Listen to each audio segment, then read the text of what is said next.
कोणच पाहत नाही, कोणी ऐकत नाही, कोणी बोलत नाही, कारण इथं राहिलेच नव्हते. आता कुठे गेले ते ब्रह्मलोकात. पाठीमाग ब्रह्मदेव म्हटलं आता इकडं नादवलं, आता तोपर्यंत वासरं पळवतोय. सगळी वासरं उचलली ब्रह्मलोकात.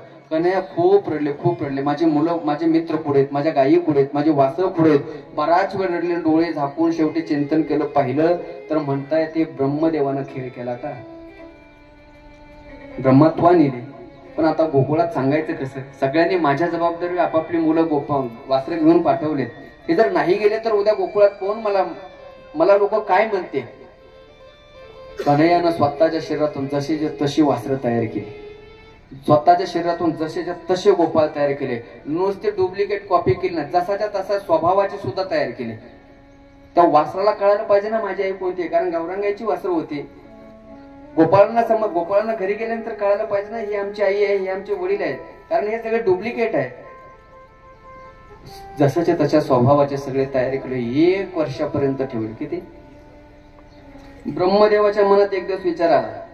का केले माहितीये का? एक दिवस गोठ्यातील गायीनं कृष्णाला यशोदा मातेचं स्तनपान करताना पाहिलं होतं, आणि त्या गायीच्या अंतःकरणात भाव आलता. ते यशोदेला म्हणतात, यशोदा भाग्यवान आहेस तू, तुझ्या पोटी साक्षात परब्रह्म जन्माला आलं आणि ते परब्रह्माला तू स्तनपान करते. आमच्याही पोटी जर आमचा कन्हैया जर देव आला असता तर आम्ही सुद्धा त्याला दूध पाजलं असतं. पण यशोदे तू आमच्यापेक्षा भाग्यवान आहे, तुला कन्हैयाला दूध पाजायला भेटते. कन्हैयानं 1 वर्षापर्यंत त्या गायीच्या वासराचं रूप धारण केलंय आणि प्रत्येक गायीला दूध पितो. अनेक गवळणींना वाटत होतं कृष्ण आमच्या घरी यावा, आमच्या घरी खेळावा, आम्ही ते कृष्णाला आमच्या हातानं भोजन खाऊ घालावं, म्हणून आज कृष्ण सगळं गोपाळ बनून राहिला. 1 वर्षापर्यंत चाललं. किती? 1 वर्षापर्यंत. पण एक दिवस बलराम दादानं पाहिलं, वासरांकडे पाहिलं, म्हणलं आता पहिल्यापेक्षा गायी वासरावर जास्त प्रेम करायला लागल्या. जवळजवळ 1 वर्षापासून पाहतोय म्हणे वासरं सुद्धा गायीवर जास्तच प्रेम करतात, आणि गोपाळांना घरचे दूध प्यायला देत नव्हते, आता लोणी खाऊ घालायला लागले. गोपाळांना सुद्धा जास्त जीव लागवायला लागले सध्याला घरचे सुद्धा. काय कळत नाही एवढं प्रेम कसं काय दाटून आलं. म्हणून पाहतायत त्यानं ओळखलं बलराम दादानं शेषाचा अवतार आहे. कन्हैयाला बाजूला घेतलं. लाला इधर आ. कन्हैया गेला. हा भैया, हे काय नाटक आहे? कसलं नाटक? अरे वासरं कुठे आहेत? हे दादा वासरत आहे. मला बनवतोस? हे वासरं आहेत गायचे, हे वासरं आहेत का? कन्हैयानं ओळखलं, याला दादाला आता ओळखलंय. आता खोटं लपवता येणार नाही. दादा ब्रह्मदेव घेऊन गेले. तर म्हणले किती दिवस नाटक खेळायचं? आज ब्रह्मदेवानं पाहिल्याबरोबर म्हणले चला एकदा खाली गोकुळ वृंदावनात जाऊन तर येऊ, कसं काय चाललंय कृष्णाचं पाहून येऊ, आणि त्याला एकदा भेट देऊन येऊ. खरा कृष्ण आहे का खोटा आहे नेमकं कळलं तरी तिथे गेल्यावर. पाहिलं तर जशाची तशी वासरं तिथंच, जसे जसे गोपाळ तिथंच. ब्रह्मदेव विचारात पडला, नेमकं वर नेलेले खरे आहेत का हे खरे आहेत? मला यांनी चोरून कधी आणले? पुन्हा अंतर्धान पाहिलं, पुन्हा वर पाहिलं, वरही तसेच. ब्रह्मदेव म्हटला कदाचित माझा काहीतरी नजरेत फरक झाला, आणि वय झाल्यावर नजरेत फरक होतो.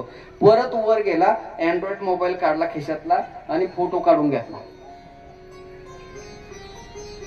पुन्हा खाली आल्यानंतर तो मोबाईल काढला, त्या फोटो असा झूम करून वासरू पाहू लागला, झूम करून ते गोपाळ पाहायचा. ऐका नाही, हेच वासरू आहे का? हेच गोपाळ आहे का? हेच वासरू आहे का? हेच गोपाळ आहे का? याच्याच घरी आहे का? याच्याच घरचे आहेत का? सगळ्यांचं पाहिलं शेवटी. पण हा जसा ब्रह्मदेव खाली आला तसा हा कन्हैया ब्रह्मदेवाच्या रूपात ब्रह्मदेवाच्या गादीवर जाऊन बसला. द्वारपाळाला आवाज दिला, ए इकडे गेले जी आज्ञा महाराज.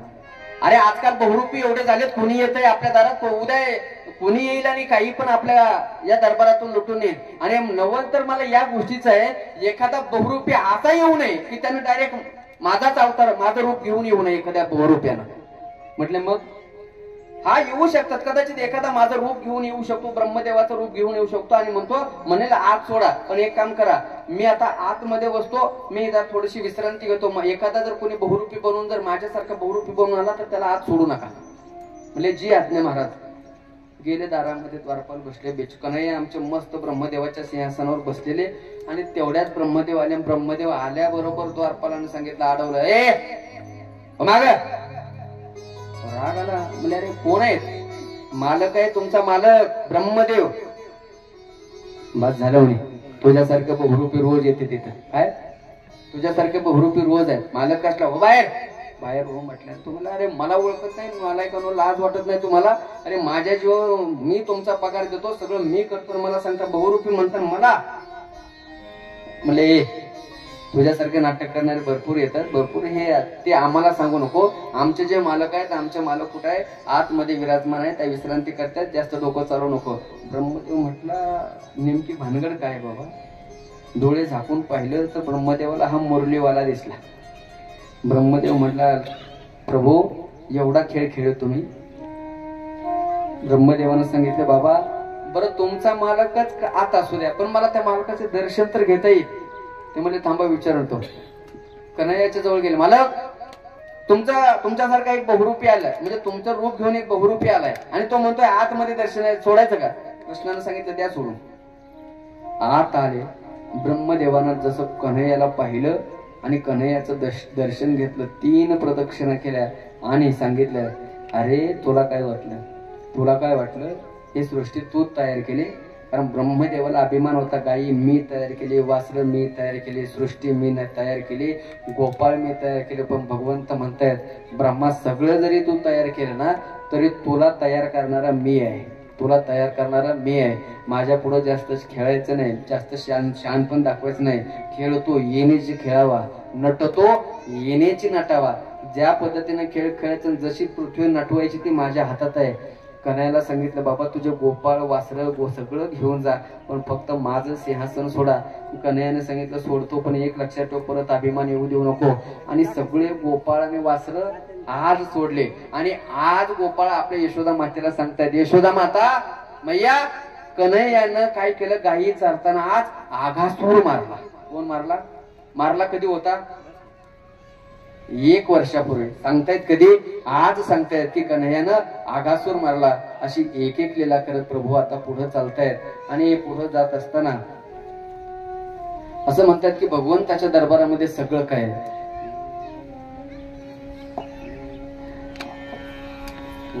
दरबार में बौशी वारी के, दरबार में बौशी वारी के, दुख दर्द मिटाए जाते हैं, दुनिया के सताए लोग यहाँ सीने से लगाते हैं, दुनिया के सताए लोग यहाँ सीने से लगाते हैं, दुनिया के सताए लोग यहाँ सीने से लगाते हैं,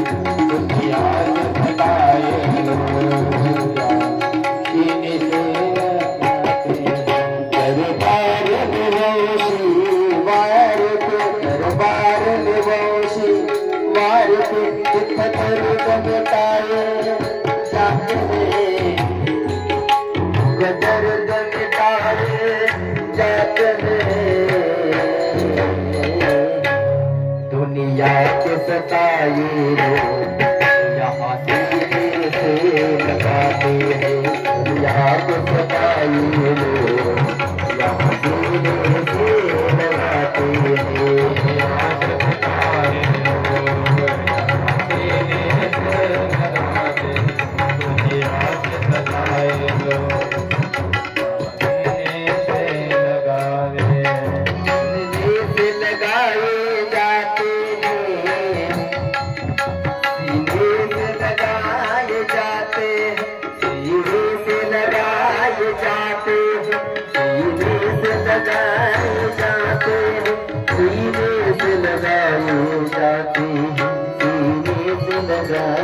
जाते दरबार हजारों एक है, हजारों दरबार असतील या मृत्यू लोकांमध्ये, सर्व लोकांमध्ये हजारो दरबार असतील आणि स्वर्गाची संख्या आहे.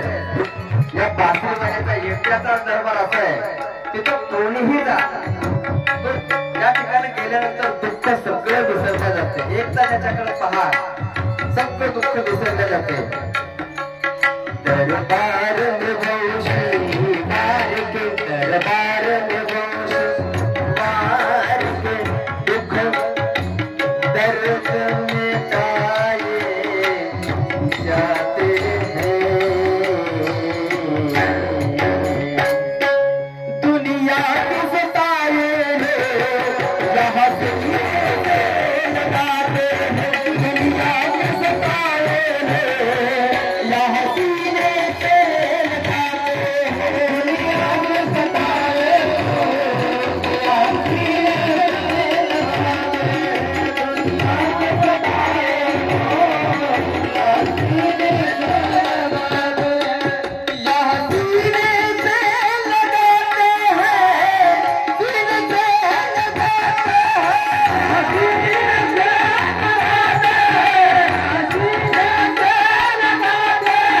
यहाँ सीने से लगाते हैं,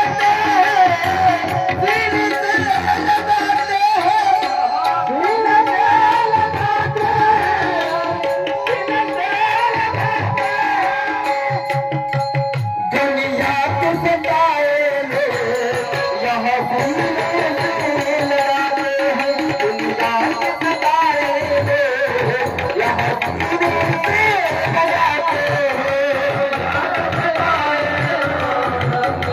सीने से दरिद्री असू द्या, कितीही त्याच्याकडे कष्ट असू द्या, कितीही त्याच्या जीवनामध्ये त्रास असू द्या, पण सूरदासजी म्हणतायत कसाही येऊ द्या, त्याच्या दरबारात आलं की दोघांचा दरबार असा आहे, दरबार में वंशी वारे के, इथं येऊ द्या, एकदा येऊ द्या, याच्या दरबारात आले, दुःख दर्द मिटाए जाते हैं, लाख दरबार पाहिजे पण असा दरबार पाहिला नाही. म्हणून तर मला असं वाटते आपल्या घराला घर म्हणतात, घरातल्या माणसाला कुटुंब म्हणतात, पण माझ्या रामप्रभूंच्या घराला घर म्हणत नाही. काय म्हणतात? राम दरबार म्हणतात. काय म्हणतात? राम दरबार. कारण या दरबारात गेल्यानंतर प्रत्येकाची सेवा करण्यासाठी माणसं वेगळी आहेत, प्रत्येकाची सेवा. म्हणून दरबार हजारो देखे है पर ऐसा कोई दरबार नहीं, का दुनिया के सताए लोग यहाँ सीने से लगाते हैं, दुनिया के सताए लोग यहाँ सीने से लगाते हैं. दुनियात त्रास झाले लोक या ठिकाणी गायला लावतात. कोण? एक रामप्रभूंचा दरबार. का? कशासाठी अवतार आलाय? प्रभू सांगतायत धर्म संस्थापनार्थाय संभवामी युगे युगे परित्राणाय साधूनां विनाशाय च दुष्कृतां धर्म संस्थापनार्थाय संभवामी युगे युगे. ज्यावेळेस साधूला त्रास होतो त्यावेळेस भगवंत येत आहेत. भक्ताला जर एखादं संकट आलं तर भक्तासाठी येत आहेत. नवे नवे एखाद्या भक्ताने दिलेल्या शापातून मुक्त होण्यासाठी सुद्धा भगवंताला यावं लागतं. आपल्याला प्रसंग माहिती आहे, नारदानं दिलेला शाप आहे देवाला. देवा कशामुळं? ज्यावेळेस भगवंतानं नारदाच्या अंतकरणात काम निर्माण झाला, भगवंत म्हणतायत लाख लोकांचा माझ्या भक्ताचा मी लाख पद्धतीने लाड करेल, पण माझ्या भक्ताला जर अभिमान झाला ना, माझ्या भक्त कितीही जवळचा असेल तर भक्ताचा अभिमान सहन करणार नाही. मला वाटतंय भगवंताकडून हे शिकलं पाहिजे. माणूस जवळचा असू द्या पण अन्यायाच्या मार्गाने जात असेल तर त्याला थांबवलं पाहिजे. भक्त आहे माझा, माझी भक्ती करतोय, माझ्या जवळचा आहे, पण अभिमान होत असेल ना तर त्याच वेळेला आपल्या भक्ताला सांगितलं पाहिजे की तू चुकतोयस. भगवंत म्हणतात नारदाला अभिमान झाला, कशाचा? मी कामाला जिंकलोय. अभिमान दूर करण्यासाठी भगवंत त्या ठिकाणी येतात. काय? विश्व सुंदर अशी शीलनिधी नावाची नगरी तयार करतायत आणि त्या ठिकाणी त्या शीलनिधी राजाची कन्या विश्वमोहिनी स्वयंवर ठेवतायत. नारदाला असं वाटलं की मी आता देवाला सांगितलं मी कामाला जिंकलंय, आणि आता जर देवाकडून त्या विश्वमोहिनीला पाहिल्यानंतर मनामध्ये विचार आला, उगाच सांगून बसलो कामाला जिंकले, जर नसतं सांगितलं तर ही विश्वमोहिनी मला भेटली असते. नारद म्हणले जाऊ दे, आपण असं पण आपल्याला कोण देणार आहे एवढी विश्वमोहिनी स्वरूपवान. आता ही भगवंतांना मायावी बनवलेली विश्वमोहिनी खरंच सुंदर आहे का? ही भगवंतांना बनवलेली सृष्टी आहे, पण मला कोण देणार? नारद म्हणे आपल्याला कोण विचार करणार आहे? आता एवढ्या गर्दीमध्ये आपल्या गळ्यात आहे विना, हा डोक्याला वाढवली शेंडी, हातामध्ये विना आणि एका हातात चिपळ्यानं आपला कुठं वाजवता खोळखोळ्या, हा म्हणे वा बाहेर आपला आपल्याला देते बाहेर काढून ते विश्वमोहिनी राजाची मुलगी आहे, शिलनिधी राजाची मुलगी आहे. राजाची मुलगी द्यायची असेल तर कमीत कमी पुढचा तरी राजकुमार असला पाहिजे का फुगत पाटील कुणाला देऊन सोयरीक जमते का? हा म्हणजे मग बरं दिसायला पण मी तेवढाच देखणं नाही ना. नारदजी गेले देवाला हात जोडले, देवा तुझं स्वरूप मला पाहिजे. भगवंत म्हणले स्वरूप हे हरी, हरी मला तुझं काय कर स्वरूप दे. हरी या शब्दाचे 10 अर्थ होत आहेत. हरी म्हणले तथास्तु, दिलं नारदा. स्वरूप मागितल्यानंतर स्वरूप दिलंय असं म्हटल्यानंतर नारद एवढे खुश झाले, म्हणले बस आता हरी अवतार आहे माझा. हरी शब्दाचा एक अर्थ होतो माकड.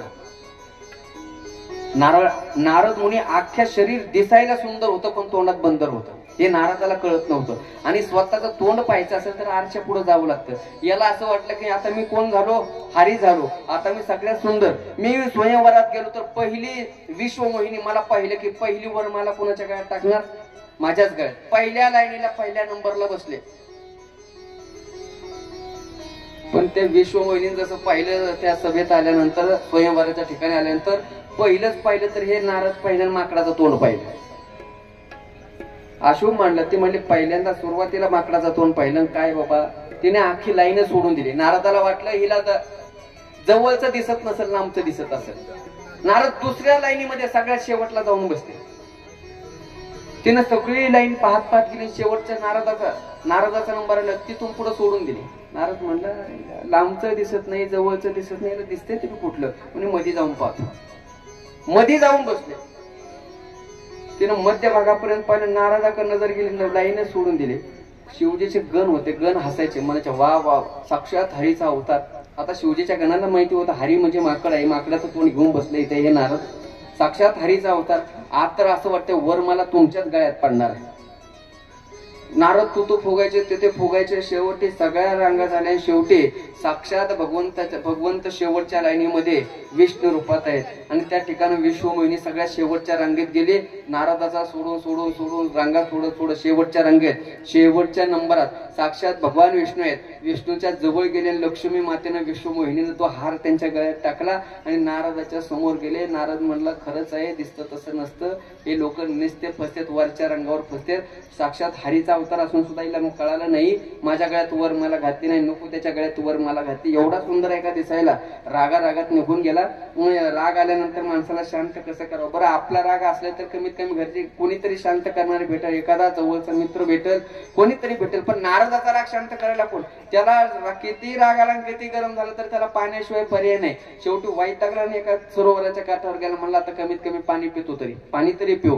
पाणी पिण्यासाठी सरोवर गेले. एवढं स्वच्छ पाणी वाहत होतं त्या ठिकाणी. जसं नारद पाणी प्यायला गेले आणि खाली वाकले, ओंजळीत पाणी घेतलं पण त्या पाण्यामध्ये स्वतःचं तोंड दिसलं. मग त्याच्या लक्षात आलं यांनी चाटाळपणा केला, यांनी खोटारड्यापणा केला. त्याचं रूप मागितलं तर माकडाचं तोंड दिलं. तरी म्हणतो विश्वमोहिनी रांगा का बदलते, रांगा का बदलते, शिवगण माझ्यावर का हसतात, का चिडवतात. यानं खेळ केला का? त्या नारदानं शाप दिला. तेवढ्यात पाठीमाग वळून पाहिलं तर भगवान विष्णू आणि लक्ष्मी ही मायावी नगरी सगळी बाजूला केली. नारदानं शाप दिला, जा. अरे मला जर फसवलंय आणि मला जर आज विश्वमोहिनी भेटण्यासाठी मला जर तू माकडाचं रूप घे दिले आणि त्या विश्वमोहिनी पासून मला जर दूर केलं तर एक गोष्ट लक्षात ठेव, एक गोष्ट लक्षात ठेव. ज्या विश्वमोहिनी पासून तुम्हाला बाजूला केलं तीच विश्वमोहिनी पुढच्या अवतारामध्ये तुझ्यापासून बाजूला जाईल. आणि त्या विश्वमोहिनीचा जर तुला शोध घ्यायचा असेल तर तुला सुद्धा राम अवतारामध्ये माकडाशीच काय करावं लागेल, संबंध ठेवावा लागेल, माकडांचा सहयोग घ्यावा लागेल. भगवंत म्हणतात नारदा तुमच्यासारख्या साधूचा शाप शिरोधारी आहे आणि म्हणून भगवंत राम अवतारामध्ये वनवास घडतो. वनवासामध्ये जानकीचं हरण होतं. पण जानकीच्या हरणाच्या शोधासाठी कुणाचा सहकार्य घेतायत? माकडाचं सहकार्य घेण्यासाठी प्रभू म्हणतायत मला त्रेतायुगामध्ये अवतार घ्यायचा आहे आणि त्या ठिकाणी नारदा मी माकडाचा सहयोग घेणार आहे. पण तुमच्यासारख्या साधूचा आशीर्वाद हा शिरोधारी असेल. मायावी नगरी संपवली. मग नारदाला समजलं अरे मी तर फसलो होतो. कामानं मला अभिमान वाढला होता, माझ्या अंतःकरणात अभिमान होता. म्हणून माझा अभिमान दूर करण्यासाठी भगवंतानं मला या अभिमानातून बाजूला केलं. तुम्ही नको तो शाप देऊन बसलो.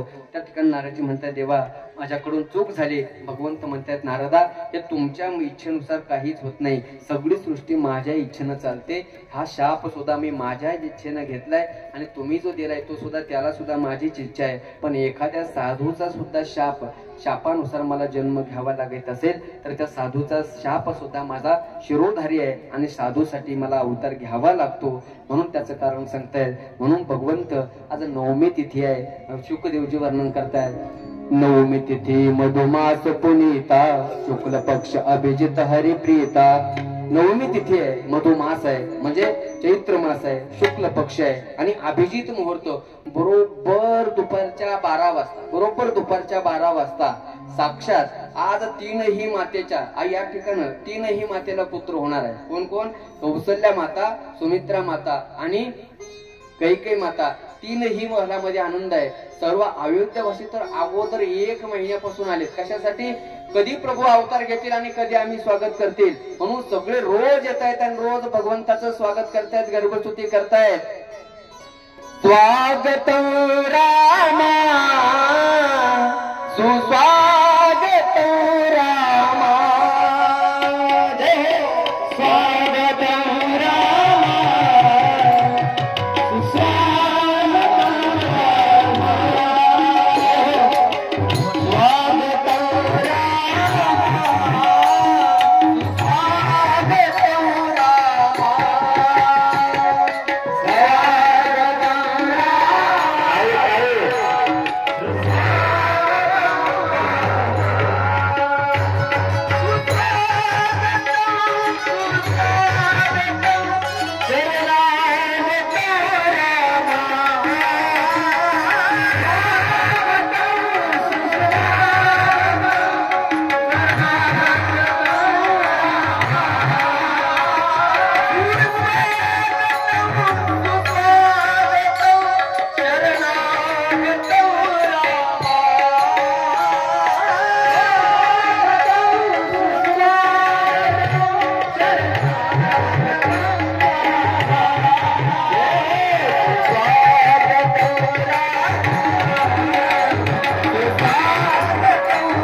अभिजित मुहूर्तावर रामप्रभू अवताराला येतात.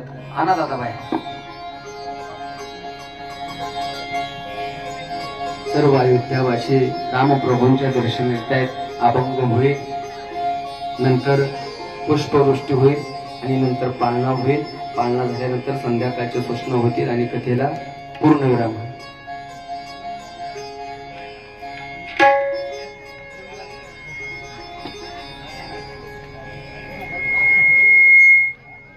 उत्तम हा चैत्र मास वसंताचा दिवस, ऋतू वसंताचा दिवस, ऋतू वसंताचा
आणि सर्वांनी भगवंताला पुष्पवृष्टी करून त्या ठिकाणी भगवंताच्या जन्माचा उत्सव साजरा करायचा आहे. रामचंद्र भगवान श्री लखनलाल भैया की, श्री भरतजी महाराज की, श्री शत्रुघ्न महाराज की. अवधभर आनंद भयो रे, जय जय श्री राजा राम की.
लक्षवेधी नाचावं लागत नाही. या ठिकाणी नाचले नाही तर 84 लक्षवेधी.